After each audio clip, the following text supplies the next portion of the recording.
Bueno, y quiero hablarles acerca de cómo nos relacionamos, de cómo son y cómo deben ser nuestras relaciones. ¿Mm?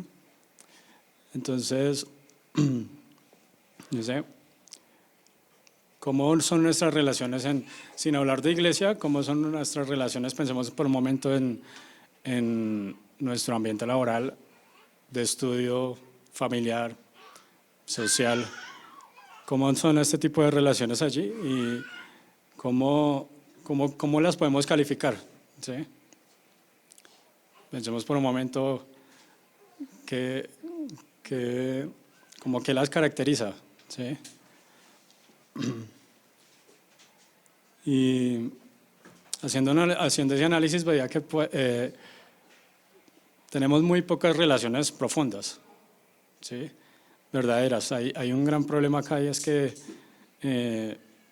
quizás tal vez lo que las caracteriza son que son a veces superficiales, que hay abuso de confianza, a veces he sentido yo en ciertos lugares, en ciertas situaciones, como que hay roscas, las relaciones son de algunos pocos y es muy difícil entrar ahí, ¿sí? Porque están los que llevan tiempo, el que llega y critican a todo el mundo, el que hay juicio por todo lado y uno, sí, muy, muy difícil y más alguien como yo. Entonces, hay envidia, hay egocentrismo, hay muchas veces son relaciones falsas, ¿sí? Y es muy difícil poder confiar, ¿sí? Poder abrir el corazón. Y muchas veces creo que de cómo Dios quiere que sean nuestras relaciones se ha hablado mucho, ¿sí? Y quiero que hagamos dos citas. Efesios 4:2, porfa.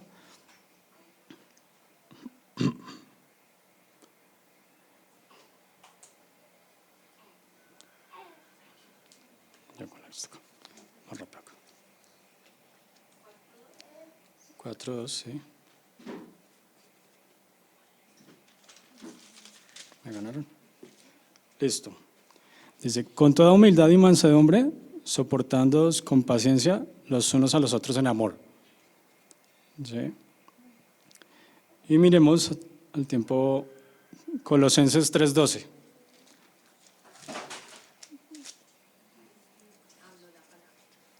Colosenses 3:12.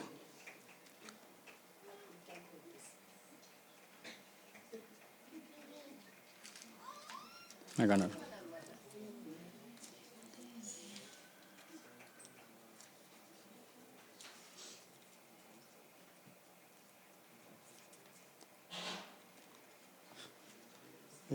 Por lo tanto, bueno, me ganaron. Por lo tanto, como pueblo escogido de Dios, santo y amado, revístanse de afecto entrañable y de bondad, humildad, amabilidad y paciencia. Vemos que es algo como que debe caracterizar esas relaciones, ¿sí? Hablamos de humildad, de amabilidad, de paciencia, tolerancia, de un afecto entrañable y de amabilidad.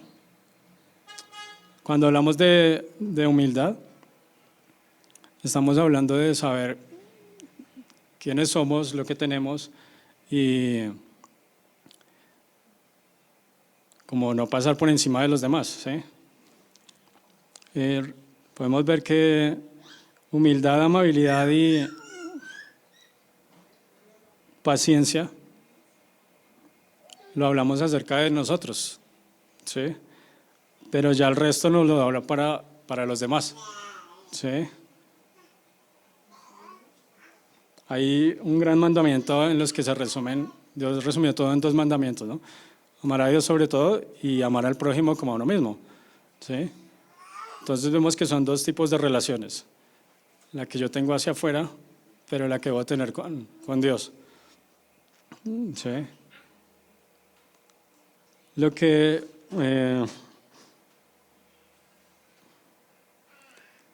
aquí es donde muchas veces repetimos, usamos mal palabras como Dios le bendiga, como Dios le guarde, como hermano, ¿sí? Y son palabras en las que volvemos como frases de cajón, ya las decimos como inconscientemente y a veces hasta con esto cambiamos el nombre de las personas, ¿sí? El nombre es realmente algo importante, muy importante, tan importante que en la antigüedad muchas veces Dios era el que daba ese nombre, le decía a los padres, vas a poner este nombre a tu hijo y significa tal cosa, ¿sí? Con los discípulos también lo hizo y les cambió el nombre que tenían para darle un significado distinto. Y muchas veces ahorita llegamos a una iglesia y ya no nos llaman por el nombre nuestro, pasan el gran porcentaje de las iglesias, sino hermano, hermanito por aquí, hermanito por allá, ¿sí? Y ya, me cambiaron el nombre, entonces a todos los meto en la misma cajita y ya, es más sencillo. Hermano, venga, hermano, hágame el favor. Entonces, así puedes soñar con más confianza, con más cariño, con más cercanía, pero realmente nos están quitando una identidad que es el nombre, ¿sí?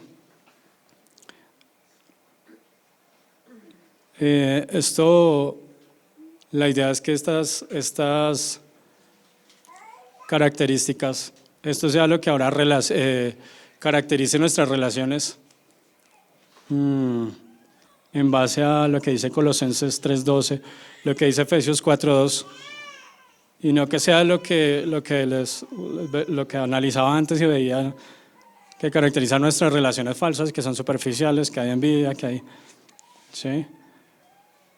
Vamos a este texto, es un poquito largo, pero en 1 de Juan 4, 1 de Juan 4 desde el versículo 7 digo.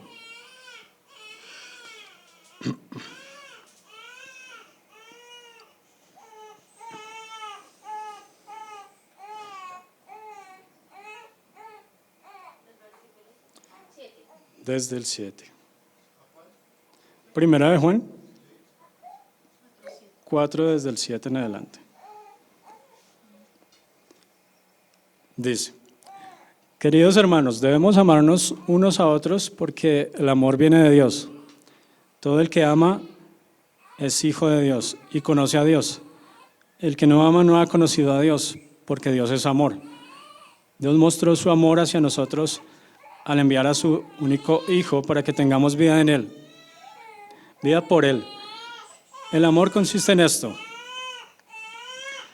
no en que nosotros hayamos amado a Dios, sino en que Él nos amó a nosotros primero y envió a su Hijo para que, ofreciéndose en sacrificio, nuestros pecados quedaran perdonados. Queridos hermanos, si Dios nos ha amado así, nosotros también debemos amarnos unos a otros.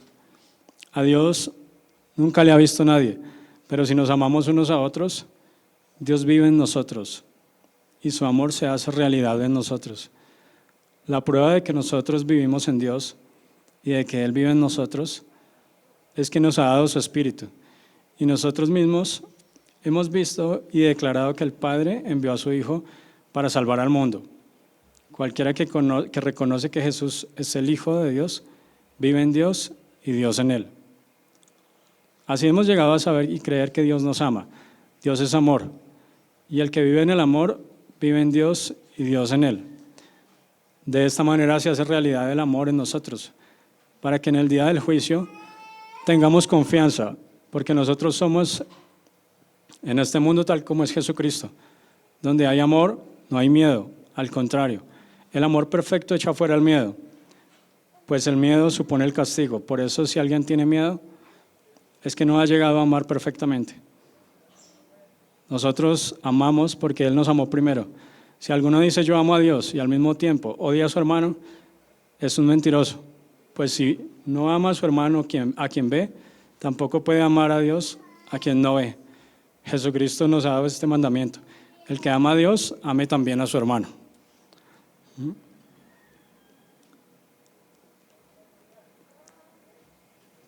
Y aquí es clave, es fundamental que podamos entender que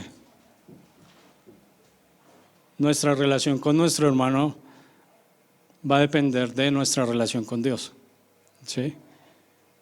Siempre vamos a tener este pasaje es clave que nos dice, yo no puedo amar a mi hermano, yo no puedo decir que amo a Dios si odio a mi hermano. ¿Sí?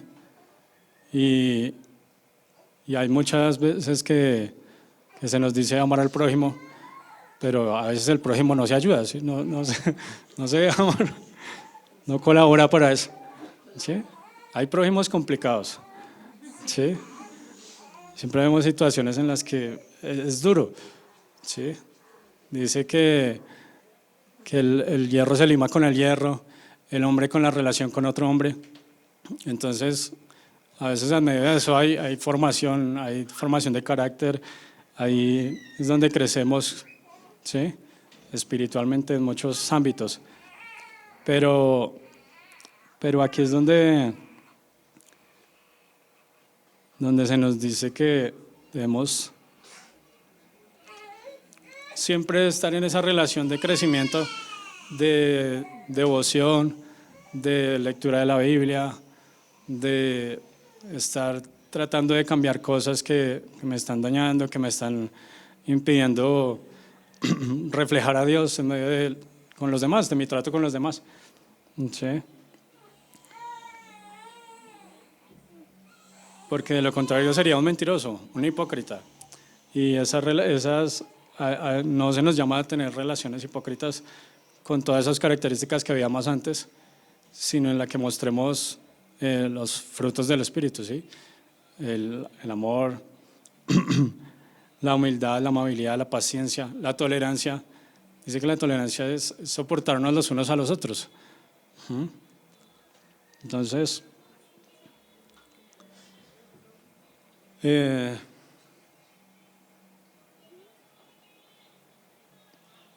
estar lejos de Dios nos hace difícil estar en relación con los demás. ¿Sí? Entonces, lo que les decía, no podemos estar bien con el prójimo, estar bien en una relación con los demás cuando no estamos bien con Dios.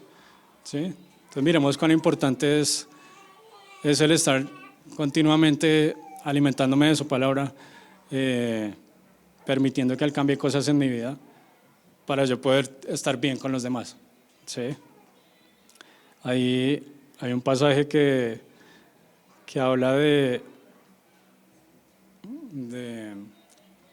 que un rey, una persona es llevada ante un rey porque debe mucho. Hay una persona que le debe dinero, ¿sí? Y este le dice, le cobra. Entonces, bueno, le debe 1.000.000 de pesos. Él no tiene cómo pagarle y le suplica y le pide que le dé misericordia, que le dé tiempo. Y esta persona le dice, no, ya ha pasado tanto tiempo, ya, no, pero Señor, deme una espera, ayúdeme, no tengo cómo pagarle. Que si no me le lleva a sus hijos, me le lleva a su esposa, ¿sí? Pero pues esta persona le suplica y esta persona lo que hace es perdonarle la deuda, ¿sí? Listo, así pasa, esta persona sale, se le perdona la deuda, pero cuando sale se encuentra otra persona que le debe a sí mismo plata, mucho menos de lo que él debía, y pasa la misma situación. Venga, perdóneme, no, es que deme un poco de tiempo que mientras yo resuelvo y le puedo pagar. No, nada, no, se lo llevó y se lo quiso castigar y mandar para la cárcel. Aquí es donde vuelve alguien que le estaba mirando, vuelve y lo dicen, venga, esta persona pasó esta situación, se le perdonó la deuda y allá está mandando a la cárcel a otro porque no pudo hacer lo mismo, no pudo perdonarle también su deuda cuando era algo tan pequeño. Y aquí podemos ver que esto es lo que muchas veces nos cuesta a muchas personas, el no poder entender la magnitud y lo que Dios hace A esta persona le costó reflejar lo mismo porque no entendió la magnitud del valor de lo que se le perdonó. ¿Sí? Se le perdonó una deuda inmensa, grande, y esta persona por chichiguas, así como dice, fue y quiso castigar a otro. Le costó dar lo mismo que a él se le dio. Le costó a él lo mismo, le costó dar perdón, dar gracia. Y como no entendió eso, llevó su castigo. ¿Sí?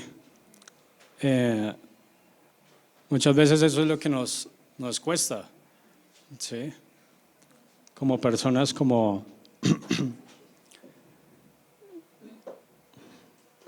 en medio de nuestras relaciones también se pueden dar varias cosas que ponen a nuestra fe a prueba, que puede haber vergüenza, falta de empatía por la iglesia, por los demás.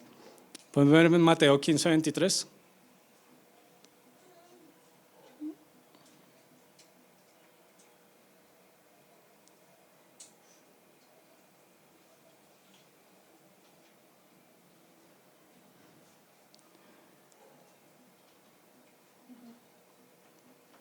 Dice, Jesús no le contestó nada, entonces sus discípulos se acercaron a él y le rogaron, dile a esa mujer que se vaya, porque viene gritando detrás de nosotros. Aquí veíamos también que hay falta de empatía por los demás. Jesús se enoja y ahora Jesús se enoja y sin embargo atiende a esta persona. Pero los discípulos son los que le dicen al maestro, esta mujer viene gritando detrás de nosotros. Esta mujer tenía una necesidad, requería de atención, de un milagro de Jesús. Y sin embargo y ahí Jesús sintió enojo. Hay situaciones donde podemos sentir esa vergüenza, esa falta de empatía, esas circunstancias que nos desaniman. Podemos ver en Marcos 5:35 la historia de la hija de Jairo.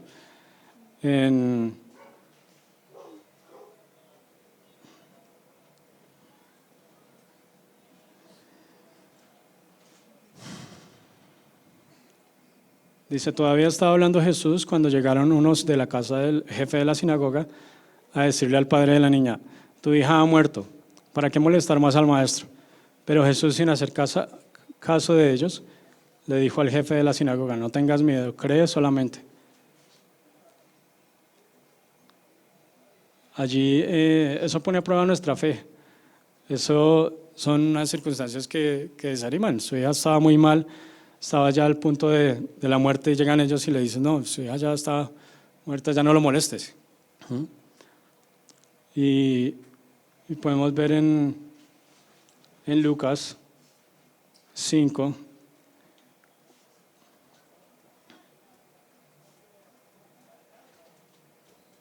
Cinco 18.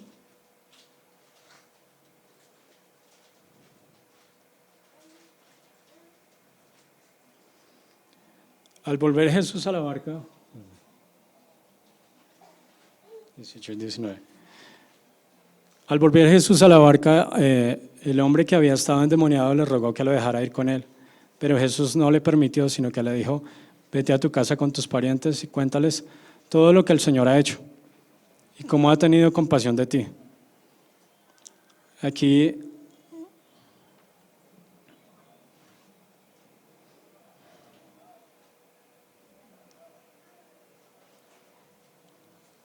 vemos que Jesús tenía una forma muy diferente de hacer las cosas, de relacionarse, ¿sí? A él no le importaban las multitudes, a él no le importaba las cosas en masa, que la gente llegaba a él por eso, pero a él le importaban eran los grupos pequeños, las relaciones pequeñas, pequeños números de personas, y no le importaba la fama. Llegaba esta persona, él lo sanó, sin embargo le dijo, vete a tu casa con tus parientes, cuéntale lo que el Señor ha hecho. ¿Sí? Muchas veces antes les decía como que no digas nada, ve y paga lo de tu ofrenda, como que no quiero que se esparza esto, ¿sí? Pero ¿y qué pasaba? El hombre se fue y comenzó a contar a los pueblos de Decápolis lo que Jesús había hecho por él. Y todos se quedaron admirados. Encontraba que nosotros como comunidad, la comunidad es el fruto de nuestra capacidad de hacer que los intereses de los demás sean más importantes que los propios.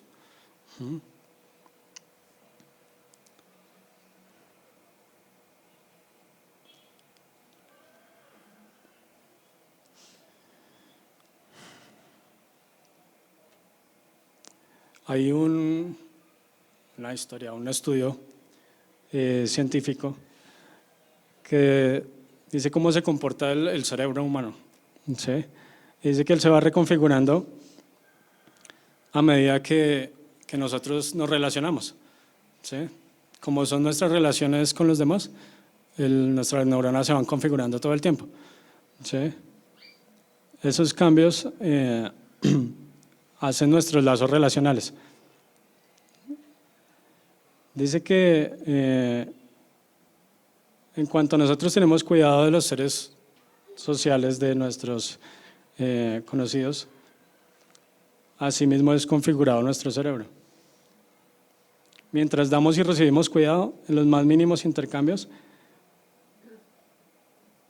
nuestro cerebro es modificado.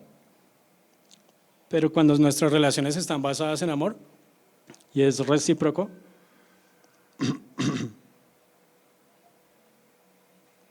esto altera nuestro cerebro de manera significativa y así registra relaciones comunales y se extiende en sí mismo para incluir a otros.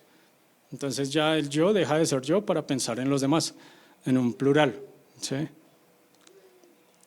De este modo aquí una vez más la ciencia nos confirma que somos creados como seres sociales, que somos creados de una forma que somos creados para vivir en comunidad, para no estar solos.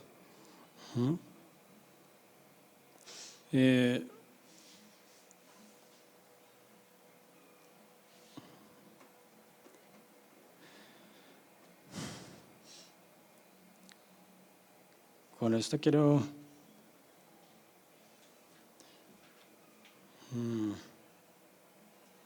a pesar de que nosotros podamos vivir esas experiencias, esas circunstancias que nos desaniman, esa falta de empatía con los demás.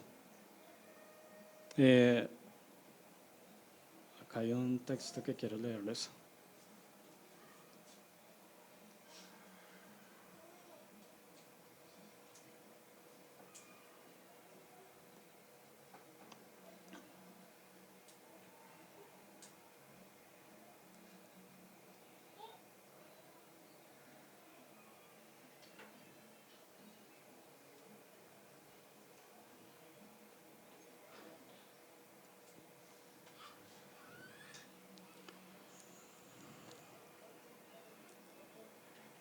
Dice Lucas 5:18.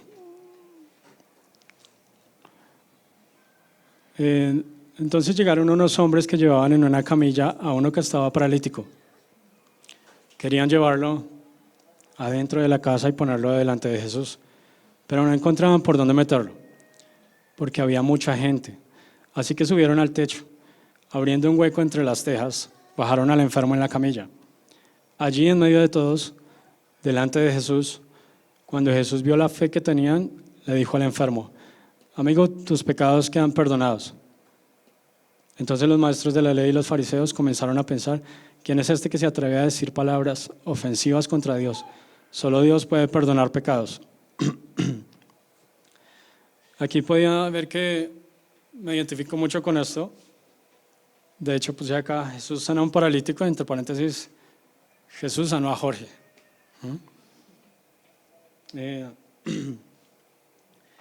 Vienen estos 3 puntos: circunstancias que desaniman, falta de empatía, a veces con la intención que hacemos o que hemos recibido por parte de la misma iglesia muchas veces. Amigos incrédulos que no creen en lo que Dios puede hacer, que Dios puede hacer algo bueno en nuestra vida, ¿sí? Pero en esta pasa lo contrario, ¿sí? Viví esto con con una calidad de amigos que ahora tengo, que hicieron hasta lo imposible por llevarme a este lugar, casi meterme por el techo de la casa y que pudiera ser sano. Bueno, ustedes saben, estuvimos en un campamento en Bucaramanga, 3 días.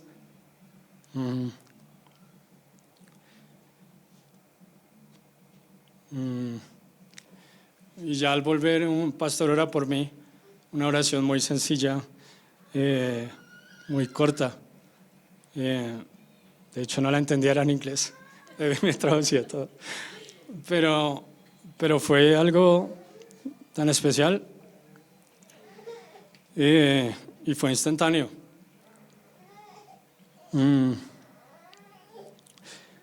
Ustedes veían que tenía que usar un cojín para sentarme. Ahora mucho sentado porque me dolía, de pie lo mismo. Había muchas cosas que no podía hacer. A partir de ese momento estoy sano. Acá lo completo con otra parte del testimonio porque hace poco tuve una cita de control, ¿sí?, por parte de la ARL. Y fue muy sorprendente ver como ante alguien de la ciencia, porque era como un especialista en el dolor, es algología se llama, y él es anestesiólogo y especialista del dolor. Y empiezo a contarle por qué estoy ahí.